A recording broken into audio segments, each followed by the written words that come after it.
hermanos, les saludo en el hermoso nombre del Señor Jesús a todos ustedes, deseando que estén bien.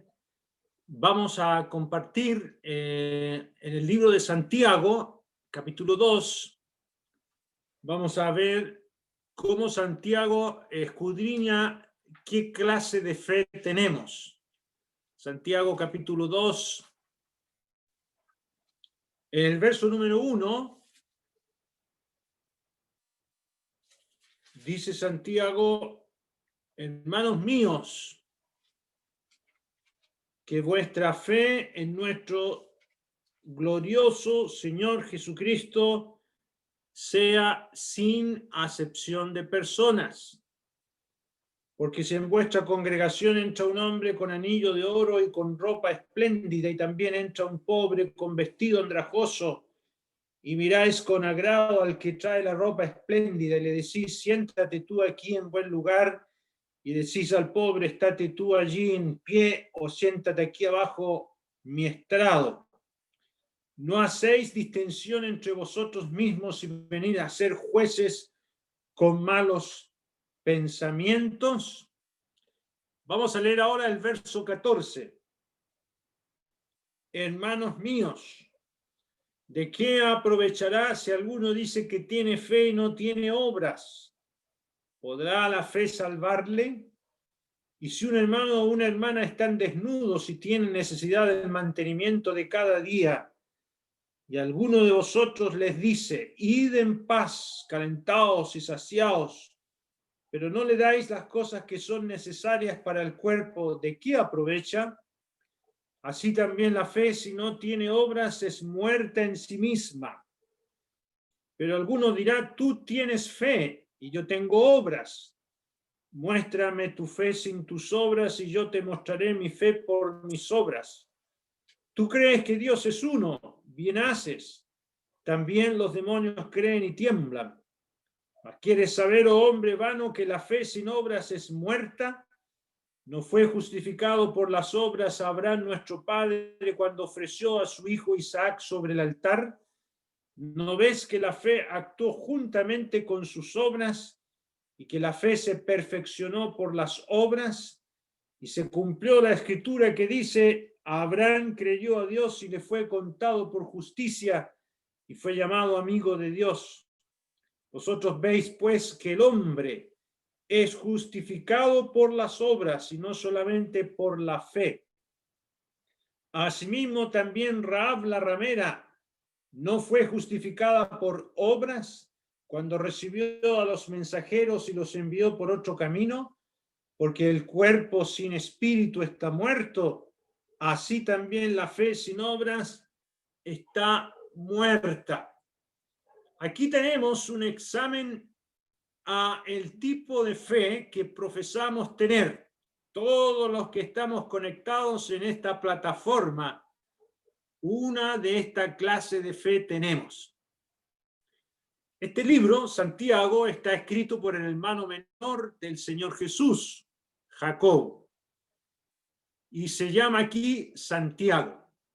Santiago es una latinización del nombre Jacobo. Se llamaba San Jacobo y después quedó como Santiago. Santiago, Jacobo. De ahí viene el nombre Diego o el nombre Jaime. Son también castellanizaciones del nombre Jacobo. Y este era el hermano menor del Señor Jesús. Es también otro de los hermanos que aparece escribiendo en la Biblia. Otro de los hermanos del Señor que escribe en la Biblia es Judas. También, si quieren me acompañen, en el libro de Judas, está aquí antes del Apocalipsis, el capítulo único que tiene. En el verso 1 dice: Judas, siervo de Jesucristo y hermano de Jacobo. Ese es el Santiago que estamos leyendo nosotros. Y ambos eran hermanos del Señor Jesús.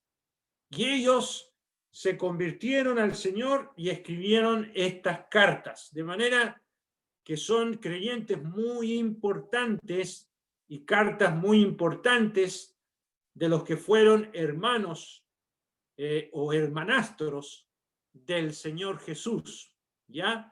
Y es muy interesante cómo Santiago se dirige a su hermano. ¿Se fijó cómo se dirige a su hermano? Aquí en el capítulo 2 de Santiago, versículo número 1, se dirige a él como el glorioso Señor Jesucristo. Al principio, como decimos aquí en Chile, no le pagaba mucho. Según el Evangelio de Juan, capítulo número 7, ellos eran incrédulos, no creían que su hermano Jesús era el Mesías, y eran incrédulos. Yo no sé si aquí hay alguien que todavía está en la incredulidad. Este hombre era un incrédulo y se convirtió. ¿Y sabe cómo se convirtió? El apóstol Pablo nos dice en 1 Corintios capítulo 15 y en el verso número 7 que apareció a Jacobo. Y eso nos da a entender que cuando el Señor le apareció, ya resucitado, ahí se convirtió Jacobo. Y lo llama el glorioso Señor Jesucristo, digno de todo respeto.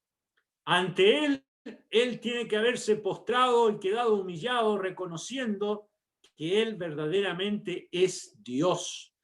Y amigos amados, para poder ser salvos, es necesario reconocer la grandeza del Señor Jesucristo. Él no está colgado en un madero como lo recuerda la religión. No, Él no está en una cruz. Él, después de haber sido puesto en un sepulcro, resucitó al tercer día y es poderoso para salvar a todos los que se acercan a Él. Yo no sé si usted ha sido alcanzado por este glorioso Señor Jesucristo. Ahora, Santiago es muy práctico. Esta carta corresponde o pertenece al grupo de las cartas generales. Son cartas que no están escritas a una iglesia específica o no están dirigidas a una persona en especial, como Pablo dirige sus cartas a Timoteo. Se llaman cartas generales. Y son 7 cartas generales que tenemos en la Biblia. Y el tema común que tienen esas cartas generales es la fe. Y aquí tenemos Santiago que nos habla de la fe real, la fe que realmente evidencia que una persona es un genuino hijo de Dios. Porque también Santiago nos va a hablar de la fe muerta. Y hay personas que dicen que tienen fe, pero su fe está muerta. Y vamos a ver y decirle a Santiago que nos haga este examen. Ahora es interesante que aquí en el versículo número 1, Santiago dice, hermanos míos, que vuestra fe en nuestro glorioso Señor Jesucristo sea sin acepción de personas. ¿Qué significa esa palabra acepción? Discriminación, favoritismos. Hay muchas personas que tienen favoritismos. A algunos le caen mal, no, mejor no lo escucho. Otros dicen, no, este me cae bien porque anda bien vestido. A ese sí lo voy a escuchar. Bueno, nosotros somos discriminadores. Nosotros tenemos favoritismos. Estos creyentes estaban mirando con buenos ojos a los ricachones que venían a las reuniones y los miraban, la cantidad de anillos que traían en sus dedos, y decían, oh, qué importante hacerse amigo de este hombre de prestigio. Yo les contaba a los hermanos que me invitaron una vez a predicar en una iglesia y yo acepté la invitación en un local cristiano y me dijeron, Camilo, sabes que entre el auditorio hay una heredera de la Coca-Cola. Sí, le dije yo, sí, es una mujer que tiene acciones en la Coca-Cola. Ah, qué interesante, le dije yo. Sí, para que cuando tú prediques no seas tan duro y que no se vaya a espantar la señora. Después se me olvidó la recomendación y lo que hice fue predicar a Cristo crucificado, del pecado, del peligro del infierno. No sé si la señora se habrá ofendido o no. Nosotros no podemos hacer acepción de personas. Que vuestra fe sea sin acepción de personas. Y a esos que tenían buena reputación o buen vestir, le decían, siéntate tú aquí, y al que era pobre y andrajoso que entraba al local, aquí nos dice en la congregación, le decían, oye tú, siéntate aquí en el suelo o en mi estrado a mis pies. Qué triste que eso pueda suceder. ¿Sabe que este líder Gandhi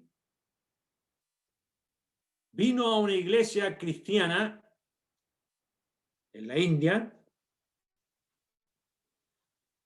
porque estaba leyendo los evangelios? Quedó cautivado por la vida de Jesús en los evangelios y dijo, voy a ir a ver a estos cristianos. Y entró a una congregación calvinista. Y cuando entró le dijeron, señor, usted siéntese acá con todos los negritos, todos los de piel oscura acá y todos los de piel clara acá. Y Gandhi, muy humilde, fue y se sentó con todos los negritos. Y se dio cuenta que eran racistas, porque el calvinismo promueve y dice que la raza negra es una raza destinada a la esclavitud. Eso es mentira. Y Gandhi dijo después en uno de sus escritos, prefiero seguir siendo hindú y leer los evangelios nomás, porque Cristo no está con los cristianos. Y tenía mucha razón. Hemos de tener cuidado con esa fe que hace acepción de personas. No podemos hacer eso. Una vez que volvamos a nuestros locales y nos podamos congregar, nunca despreciemos a nadie por la pinta, por la vestimenta. Nunca despreciemos a nadie por ningún motivo. A todos tenemos que tratarle con igualdad, porque todas son criaturas de Dios, susceptibles de entender el Evangelio y de convertirse al Señor. Los discípulos del Señor Jesucristo, ¿saben con quién hicieron discriminación? Con los niños. Había muchos niños que venían y los traían a ellos, al Señor Jesús, y los discípulos lo estaban impidiendo. No molesten al maestro. El Señor se indignó y les dijo, no, de los tales es el reino de los cielos. Tengamos mucho cuidado con despreciar a los niños. Dios quiera, hermanos y hermanas amados, que nos preocupemos de evangelizar a los niños. Qué bueno que hoy día hay iglesias que están haciendo reuniones virtuales para los niños, porque ellos necesitan escuchar también el evangelio, ¿ya? Y el Señor no lo desprecia. Bueno, Santiago también va a hablarnos de dos tipos de fe más. Una fe muerta y una fe dinámica. Así he llamado yo a la fe de Abraham y a la fe de Rahab, la ramera. Miren el versículo número 14. En el verso número 14, Santiago nos dice, hermanos míos, ¿de qué aprovechará? Aquí hay preguntas. Si alguno dice que tiene fe y no tiene obras, ¿podrá esa clase de fe salvarle? Y aquí hay algo muy interesante. Santiago nos va a decir ahora que hay personas que dicen que tienen fe, pero no tienen obras. No hay cambios en su vida. No hay resultados de la fe que dice tener. ¿Sabe que el jefe de la mafia en Chicago asistió a una campaña evangelística hecha por un tremendo predicador norteamericano, y llegó el momento en que este predicador hacía llamar a las personas adelante al púlpito para que hicieran una profesión de fe. Y se levantó el jefe de la mafia, partió para allá, el pastor le puso la mano en la cabeza, hizo su confesión de fe y, según ellos, recibió al Señor como Salvador. Bueno, él siguió dirigiendo la mafia. Y un buen cristiano le dijo: querido amigo, si tú dijiste haber recibido al Señor como Salvador, no puedes seguir en esto. El jefe de la mafia le dijo: si me hubiesen dicho desde el principio que yo tendría que dejar la mafia, nunca habría recibido a Jesucristo. Imagínese el tremendo daño que se hace con ese tipo de actividades. No, eso no aparece en la Biblia. Nunca el Señor invitó a nadie a hacer una profesión de fe así, ni siquiera a hacer una oración. A los apóstoles menos.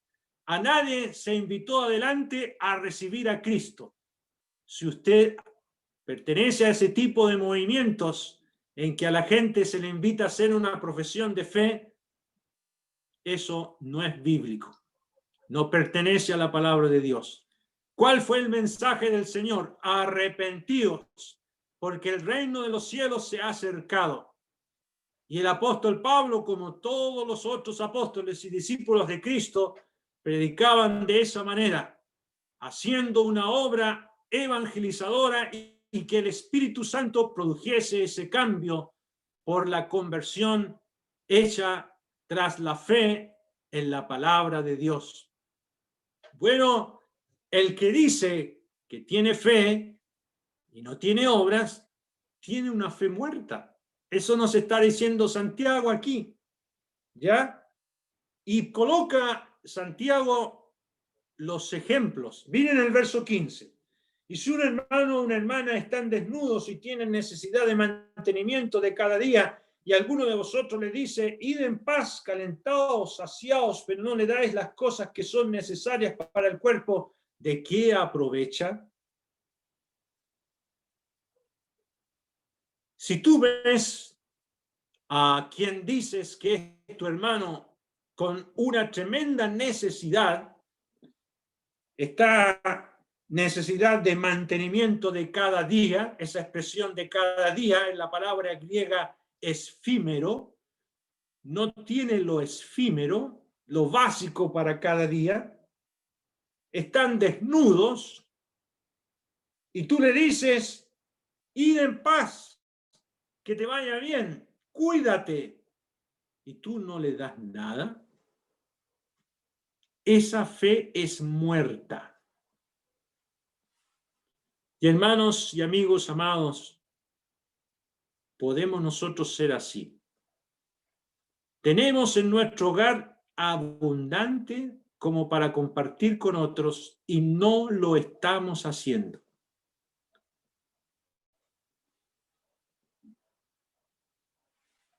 En el verso 17, Santiago dice: así también la fe, si no tiene obras, está muerta en sí misma. Fíjese.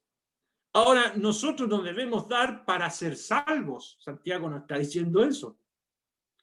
No se trata de que hagamos obras de caridad, como algunas religiones hacen, para ganar el cielo. No, no es eso.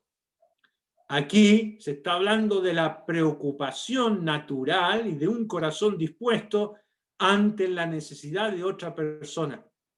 Es normal. Es una muestra de la práctica de la ley real. ¿Cuál es la ley real? Santiago nos habla de la ley real aquí, en el verso número 8. Dice: si en verdad cumplís la ley real conforme a las Escrituras, amarás a tu prójimo como a ti mismo, bien hacéis. Y se le llama la ley real porque es la ley del rey. Y el Señor resumió los mandamientos de Moisés en 2. Amar a Dios con toda tu alma, con toda tu mente, con todas tus fuerzas, y a tu prójimo como a ti mismo. Y eso, hermanos, sigue vigente. Sigue vigente. Si tú dices que amas a tu hermano y no te preocupas por él, tu fe está muerta. Vamos a leerlo en Primera de Juan, capítulo número 3,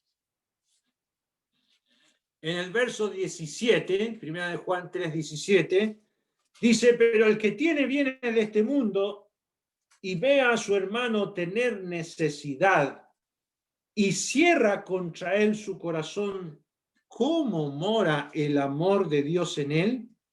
Hijitos míos, no amemos de palabra ni de lengua, sino de hecho y en verdad. Y mire lo que sigue. Y en esto conocemos que somos de la verdad y aseguramos nuestros corazones delante de Él. ¿En qué? En que amamos a los hermanos. Y en esto Santiago es muy práctico. Si tú no tienes compasión y misericordia por aquel que es tu hermano y está pasando necesidad, tu fe está muerta.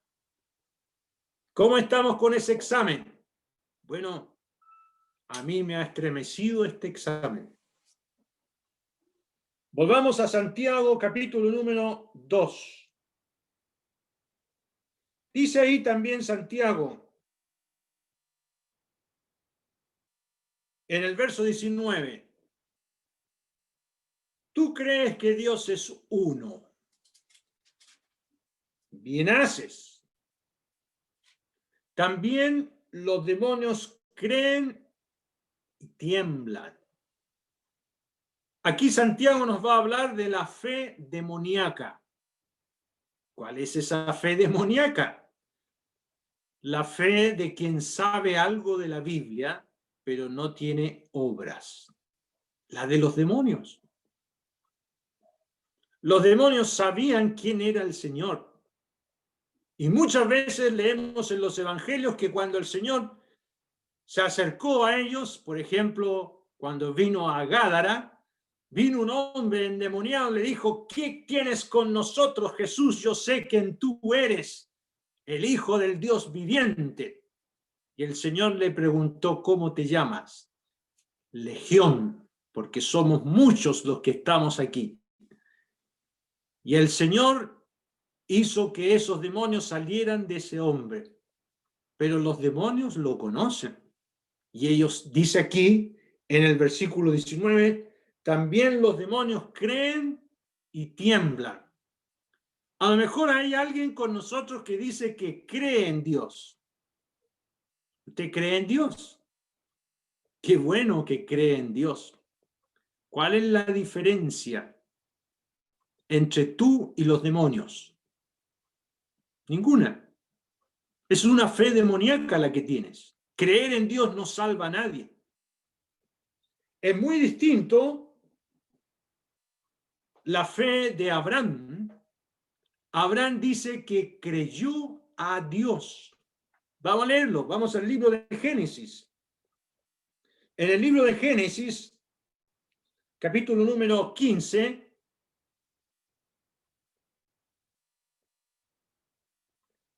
libro de Génesis, capítulo número 15,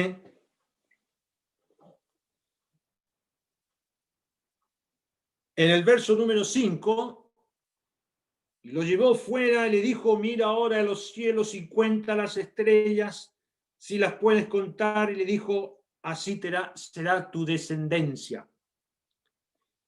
Y verso número 6, creyó a Jehová y le fue contado por justicia. Abraham no dice que creía, dice que creyó. Creyó a Jehová, creyó a Dios y le fue contado por justicia. ¿Y qué significa eso? Que a su favor fue anotada una cuenta de justicia, justificado. Y esto es una expresión que el apóstol Pablo va a usar para enseñar qué es lo que ocurre cuando un pecador viene a Cristo. Su fe le es anotada en justicia.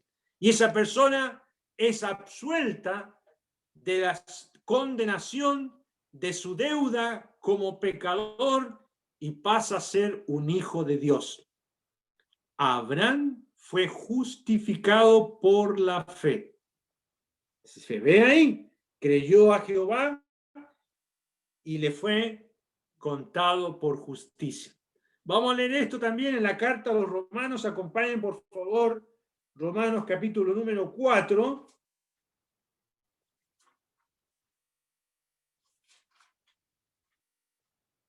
En el versículo número 2, Romanos 4:2, dice, porque si Abraham fue justificado por las obras, tiene de qué gloriarse, pero no para con Dios. Porque, ¿qué dice la Escritura? Creyó a Abraham a Dios y le fue contado por justicia. Ahí se vuelve a repetir que Abraham obtuvo justicia cuando puso su fe en Dios. Los demonios no pueden hacer esto. La fe demoníaca es una fe que cree en Dios, pero no hay arrepentimiento. Nunca lo ha habido. Es solamente saber algo. A lo mejor usted estuvo en la escuela dominical. A lo mejor tú estuviste asistiendo a las clases bíblicas antes de esta pandemia y tú dices que crees en Dios, pero ¿te has arrepentido de verdad? ¿Has ido por fe, arrepentido a los pies de Cristo y entregado tu corazón al Señor para ser salvo? Ahora, una persona que ya ha sido justificada, ahora debe caracterizarse por las obras. Vamos a volver a Santiago capítulo número 2. Ahí Santiago nos dice en el verso número 24 algo que puede sorprendernos. Dice, vosotros veis pues que el hombre es justificado por las obras y no solamente por la fe. ¿Qué quiere decir este versículo?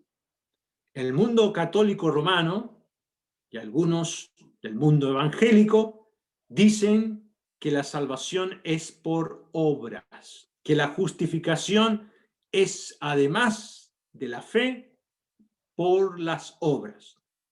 Porque Santiago lo está diciendo aquí. No, eso es un error.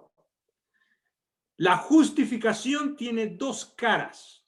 Es una moneda que tiene dos caras.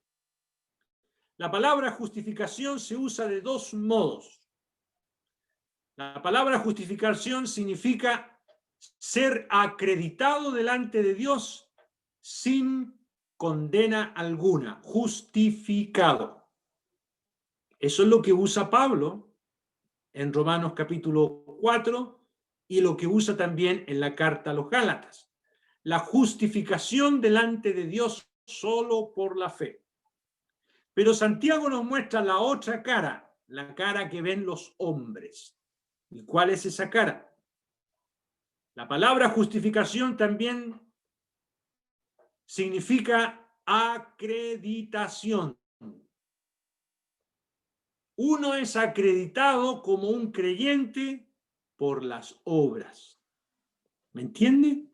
La palabra justificación tiene dos usos. Uno para declarar a alguien justo delante de Dios y otro para acreditar delante de los demás que es un verdadero hijo de Dios. Y Santiago ocupa ese concepto, el concepto de las obras que acreditan que una persona es un verdadero hijo de Dios.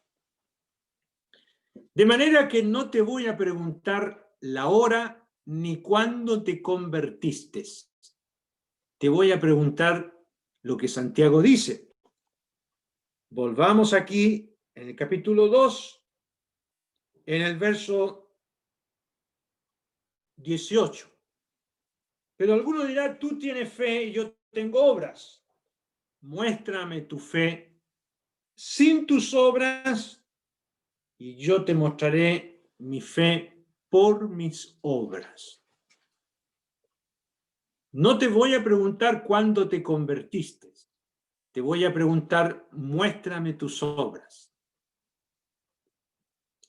Yo me acuerdo cuando recibí al Señor Jesús el año 85 como mi Salvador, me llevaron a conocer al predicador con el cual yo me convertí, don Guillermo McBride.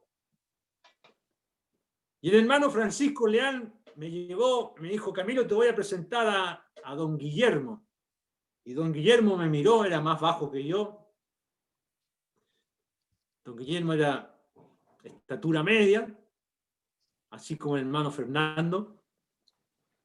Y me miró para arriba. Mucho gusto de conocerte, Camilo. El tiempo dirá si tú eres un hijo de Dios. Eso me dijo. Y tenía toda la razón.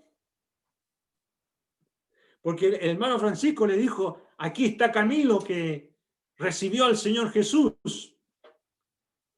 Don Guillermo me quedó mirando y dijo, muy bien.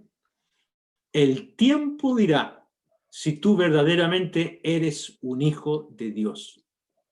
Los cambios. ¿Cómo estamos, amigos que están aquí? Hay obras que acrediten, que muestren que realmente tú eres un genuino hijo de Dios, o todavía sigues con un vocabulario grueso, o todavía sigues con un mal carácter, o todavía tienes esos berrinches de golpear las puertas y tratar mal a tu esposa. Cuando te enojas, ¿cómo reaccionas?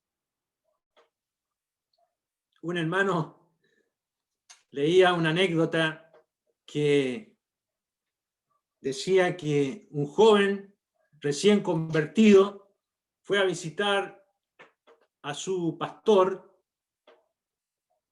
y le dijo, hermano, quiero pasar un rato con usted mientras usted trabaja. Estaba arreglando la casa y el joven lo seguía para todos lados. Le dice, pero ¿por qué me sigues? ¿Por qué no haces algo tú útil? Yo estoy haciendo esto acá y tú andas a hacer otra cosa. No, yo quiero estar cerca de usted, le decía el joven. ¿Y por qué quiere estar cerca de mí? Porque quiero ver qué dice usted cuando se golpea un dedo.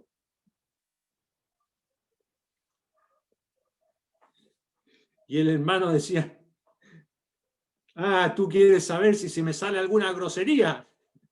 Claro, quiero ver si usted realmente cómo lo hace. Sí, hermanos, hay cambios, hay obras, hay resultados, porque el Señor Jesús, aquella mujer sorprendida en adulterio que la trajeron al Señor Jesús y le dijeron, Señor, mira, esta mujer fue sorprendida en pleno adulterio. ¿Qué dices tú? Interesante esa historia.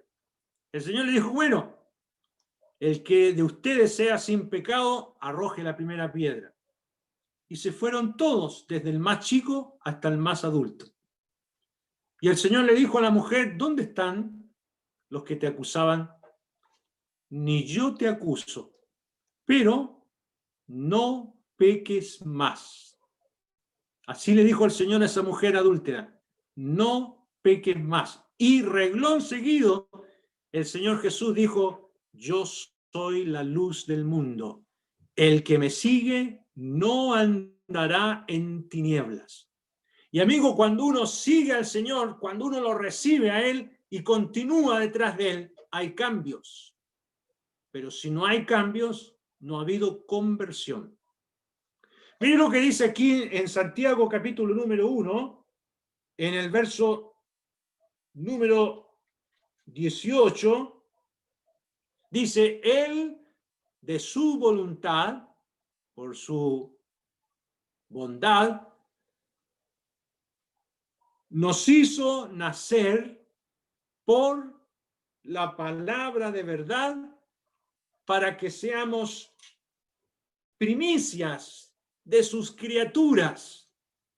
Mire lo que hace Dios cuando opera en el corazón de un pecador. Él nos hace nacer. ¿Cómo lo hace? Por su palabra. Cuando uno escucha el Evangelio y cree en lo que Él dice, Dios nos hace nacer. Llegamos a ser sus hijos. ¿Y para qué? Para que seamos primicias de sus criaturas, lo más hermoso, lo más digno de admiración.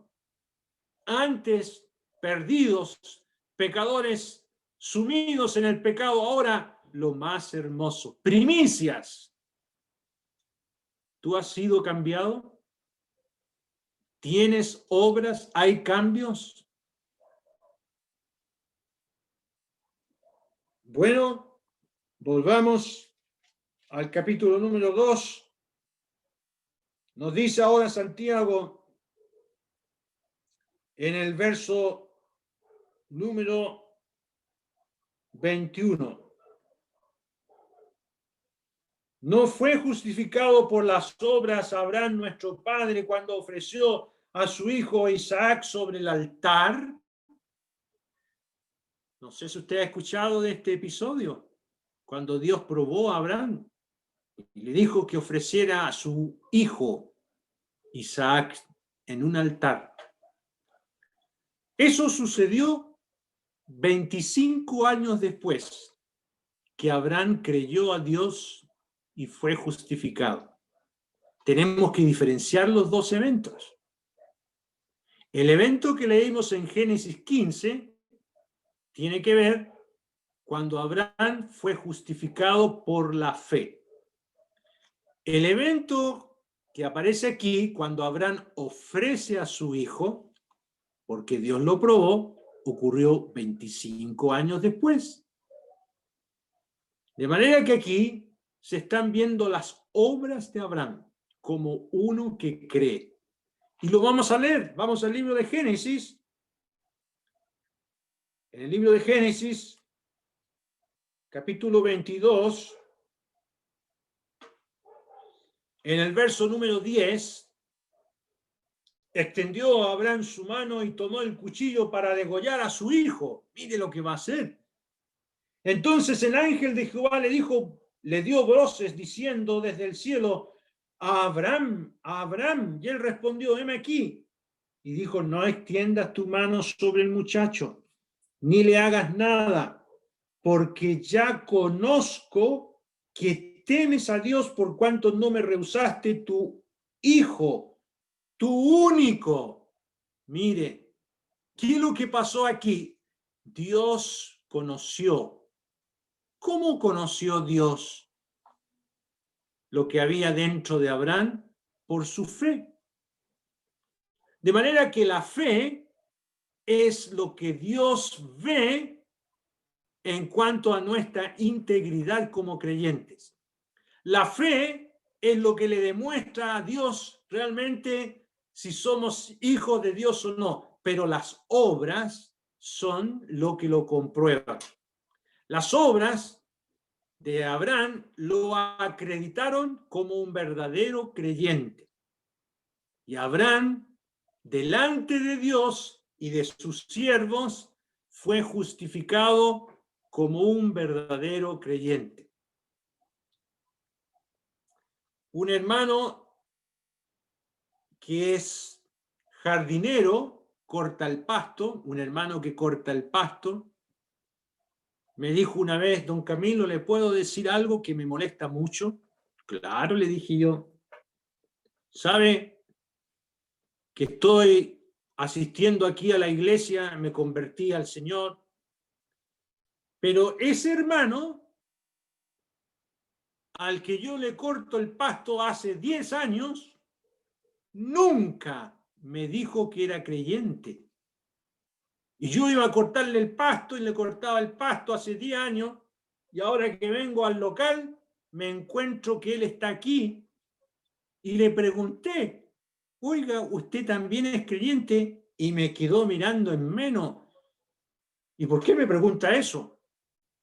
Bueno, porque usted está aquí en la iglesia, me imagino que usted es creyente. Eso solamente Dios lo sabe, le dijo. Yo le dije al hermano, capaz que no sea ni creyente ese.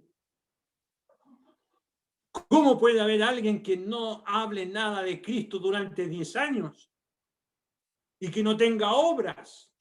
Eso es muy raro, es muy extraño. Eso no aparece en la Biblia.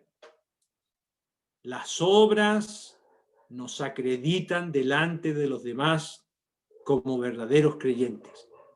Y Abraham fue acreditado por sus obras como hijo de Dios. Dios le dijo por el ángel, ya conozco que temes a Dios. No extiendas tu mano sobre el muchacho ni le hagas nada, porque ya conozco que temes a Dios, por cuanto no me rehusaste tu hijo, tu único. ¿Ya?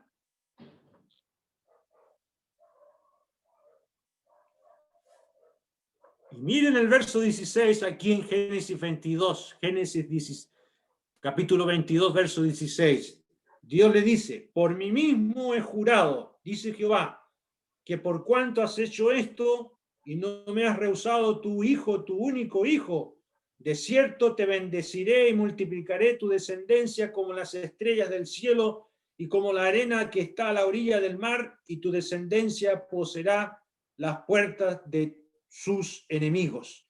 Y en tu simiente serán benditas todas las naciones de la tierra, por cuanto obedeciste a mi voz. Y miren los tremendos resultados que trae la fe dinámica. La fe dinámica, hermanos, nos potencia delante de Dios. Dios tiene confianza. ¿Y cuál es el resultado? Volvamos a Santiago capítulo 2. Dice ahí,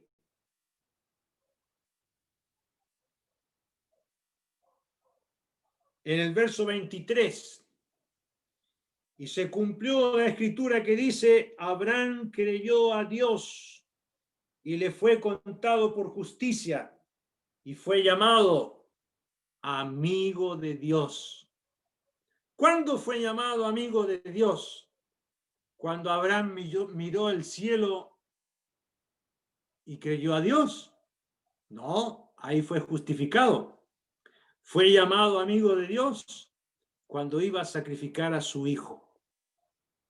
¿Por qué? Porque Abraham tenía total confianza en Dios. Dios me dijo que le quitara la vida a mi hijo amado. Yo lo voy a hacer. Y Abraham levantó el cuchillo. ¿Y sabe por qué lo hizo? Porque estaba convencido de que Dios era poderoso para devolverle a su hijo. ¿Y por qué Dios le probó esa prueba tan extraña? ¿Por qué le pidió esto tan extraño? Porque aquí tenemos, hermanos, el cumplimiento de la primera parte de la fe real. Recuerde que la fe real tiene dos partes. Amarás a Dios con toda tu mente, con todas tus fuerzas, con todo tu corazón, primera parte. Y a tu prójimo como a ti mismo, segunda parte. Aquí está la primera parte de la ley real. Abraham amaba a Dios por sobre todo asunto personal. Y Abraham lo demostró. Entonces preguntémonos nosotros, hermanos, que decimos ser salvos, ¿amamos así a Dios? ¿Estamos dispuestos a renunciar a lo que más amamos? Hay creyentes que tienen tanto amor a sus hijos que nunca le han dado la verdadera prioridad a congregarse. Es que tengo que cuidar a mi familia, es que tengo muchas cosas con mi familia, y siempre están postergando a Dios. tus hijos tienen que seguirte a ti y tú tienes que seguir al Señor y nunca dejar en segundo lugar a Dios. Siempre el Señor tiene que tener el primer lugar. El Señor le dijo a la iglesia de Éfeso en el libro de Apocalipsis: tengo contra ti que has dejado tu primer amor. ¿Qué significa eso? Tu mejor amor. ¿Y cuál es el mejor amor? Dios. Siempre Él tiene que tener la prioridad. Y Abraham fue llamado amigo de Dios. Aparece 3 veces en la Biblia, en el libro de Isaías y en Segunda de Crónicas, y aquí en Santiago, amigo de Dios. ¿Y qué significa ser amigo de Dios? Obediencia, sumisión, amor, total amor. Y hermanos y amigos que estamos aquí, la amistad con Dios es condicional. Dios no es amigo de cualquiera. Mire lo que dice el Señor. Vamos a Juan capítulo 15. Juan capítulo 15.